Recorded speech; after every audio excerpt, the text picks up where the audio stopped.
Pour juger, faut-il seulement apprendre à raisonner? Thèse, bien juger, c'est bien raisonner. Pour savoir juger, il suffit donc d'apprendre à raisonner. Antithèse, la raison seule ne peut pas nous dire si une proposition est vraie ou fausse. Le jugement implique une appréciation. Thèse, pour juger, il faut seulement apprendre à raisonner. En effet, le jugement est l'une des opérations de la raison. Celui qui suit les règles de la raison ne fera pas de faux jugements. Il suffit donc d'apprendre à raisonner pour énoncer des propositions vraies. Premier argument, le jugement rationnel est infaillible. La première règle de la logique, selon Descartes, est de ne comprendre rien de plus en mes jugements que ce qui se présenterait si clairement et si distinctement à mon esprit que je n'eusse aucune occasion de le mettre en doute. Discours de la méthode. Si l'on évite la précipitation et les préjugés, la raison nous permet de faire des jugements en quelque sorte infaillibles. Deuxième argument, juger c'est raisonner.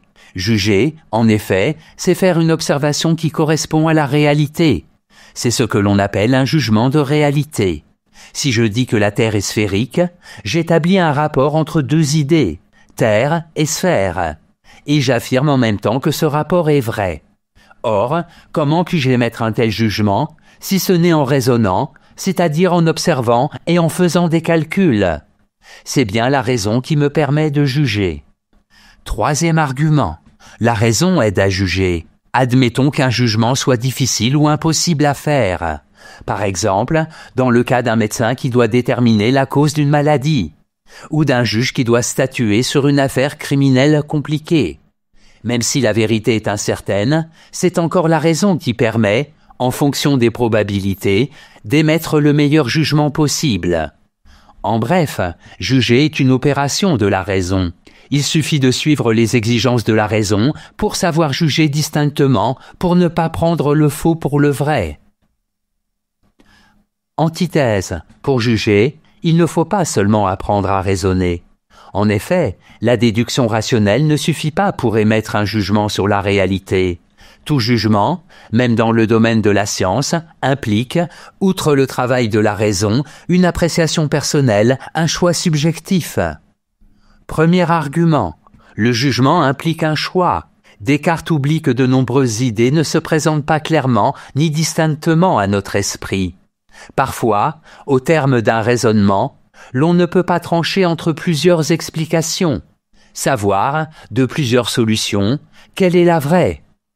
Le jugement implique donc toujours une appréciation, un choix subjectif plus proche de la croyance que du fait. Deuxième argument, les jugements sont des croyances. Les jugements synthétiques, portant sur la réalité, impliquent toujours une part de subjectivité, de croyance. Lorsque je dis, par exemple, il existe un gène de l'intelligence, j'émets un jugement qui semble fondé sur les résultats de l'expérience, mais qui n'est en fait qu'une hypothèse. Troisième argument, le jugement de valeur est subjectif. À plus forte raison, il ne suffit pas d'apprendre à raisonner pour émettre des jugements de valeur. Lorsque je dis d'une chose qu'elle est bonne, belle et juste, je donne mon opinion. Cette opinion se fonde sur une échelle de valeur qui est subjective. La raison seule ne me permet pas de dire si telle œuvre d'art est belle ou si telle action est morale. En bref, il ne suffit pas de raisonner pour juger. Tout jugement, même un énoncé scientifique, implique une part de choix, de croyance, de subjectivité. Synthèse. Les logiciens comme Russell admettent, après d'autres philosophes, que le jugement de réalité est une croyance, puisqu'il implique une adhésion de l'esprit aux faits conçus. Il ne suffit donc pas de raisonner pour juger. Il faut de plus, Descartes le disait déjà, un acte supplémentaire de la volonté par lequel l'esprit donne son assentiment. En toute rigueur, donc, l'on ne peut pas dire qu'il suffit d'apprendre à raisonner pour juger. Toutefois, on peut aussi considérer que l'opération qui consiste à choisir entre le vrai et le faux n'est pas une opération entièrement libre, arbitraire, mais qu'elle repose sur des critères rationnels, sur une évaluation rationnelle du pour et du contre. Dans ce cas, on dira que, même s'il ne peut y avoir de jugement infaillible ou totalement objectif, l'acte de juger reste, malgré sa part d'incertitude, une opération rationnelle fondée sur la probabilité. Note et commentaire. Jugement. Le jugement de réalité ou d'existence est un jugement porté sur les faits. Il s'oppose au jugement de valeur, qui est une appréciation subjective sur la valeur d'un objet, d'une action. Le jugement synthétique, d'après la terminologie kantienne, correspond grosso modo au jugement de réalité, par opposition au jugement analytique, qui correspond aux propositions tautologiques de la logique.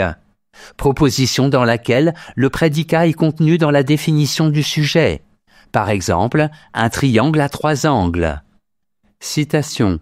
La nature, par une nécessité absolue et incontrôlable, nous a déterminés à juger aussi bien qu'à respirer et à sentir.